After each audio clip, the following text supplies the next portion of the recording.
இந்த மாதிரி திருடு போச்சுன்னு சொல்ற நிறைய பேரு உங்களே தான் ஆள் வச்சு புடிங்கிரு. மற்றபடி இவங்க பணத்தெல்லாம் திருடல சார். அதான் சார் ஏசி கிட்ட இருந்து லெட்டர் வாங்கிட்டு வரேன். கொடுங்க. இதெல்லாம் ஓகே தாங்க. நாங்க ஒண்ணும் உங்க ஒய்ஃப் தான் கன்ஃபார்மா திருடிப்பாங்கன்னு சொல்லல. அங்க இருக்கிற ஆளுங்க பாத்துருக்காங்க. ஆனா விசாரிச்சேன் சார். அந்த திருடங்க யாருன்னு கண்டுபிடிச்சா போதும் சார். பணம் திருட்டு போனதுல சீதாவுக்கு சம்பந்தம் இல்லன்னு நிரூபிச்சுட்டா. அது மட்டும் இல்ல, பிளாக் லிஸ்ட்ல போட்டுருவோம். எந்த கம்பெனிலையும் பாதிய செலவு பண்ணிருப்பான். அதுவும் இல்லாம திருடனை தேடாம ஏன் ஒய்ஃப் அக்யூஸ் பண்ணிட்டு இருக்கீங்க சார்? இந்த பை தான் சார் இருக்கிறேன் சார்.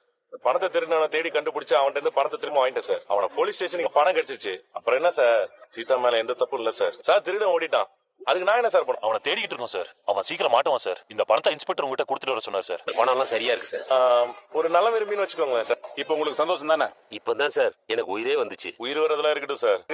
ஆனா நீங்க என்னன்னா ஈஸியா பழைய தூக்கி போட்டு வேலையை விட்டு தூக்கிருக்கீங்க. இல்ல சார், பணம் திருட்டு தெரியல. திருட்டு பசங்க எல்லாம் நல்லா இருக்கானுங்க. ரோகிணி, சொல்லு மனோஜ். இன்னைக்கு நம்ம ஒரு விஷயம், சப்பாத்தி ஊட்டுறதெல்லாம் ஒரு விஷயமா?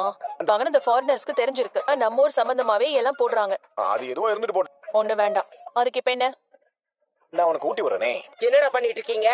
இல்லம்மா, சும்மாதான். அவளுக்கு இல்லம்மா, ரோகிணி ஏதோ இன்டர்நெட்ல வீடியோ பார்த்தாலாம். யாருக்குமே விவசாயம் இல்லாம போயிடுச்சு.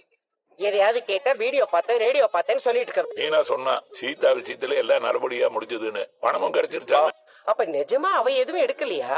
என் தங்கச்சி எந்த காலத்திலயுமே அப்படி பண்றவ இல்ல அத்தை. நான் என்ன பண்ணேன்? நீ தானப்பா சொன்ன அந்த ஆட்டோ டிரைவர்கிட்ட விசாரிக்கணும்னு.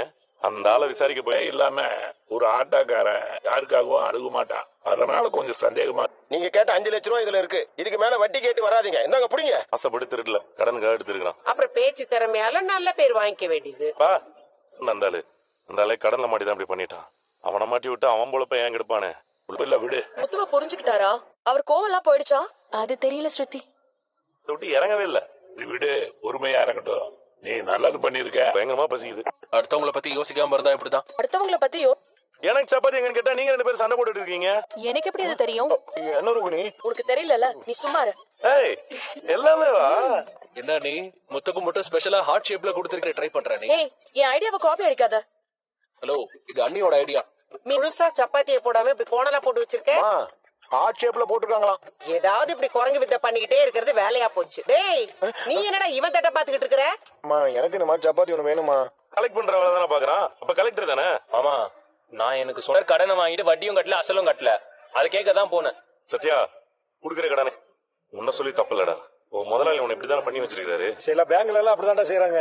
இல்லாத பட்டவங்க உங்க கம்பெனி மாதிரி இடத்துல கடன் வாங்குறத தடுக்க முடியாது.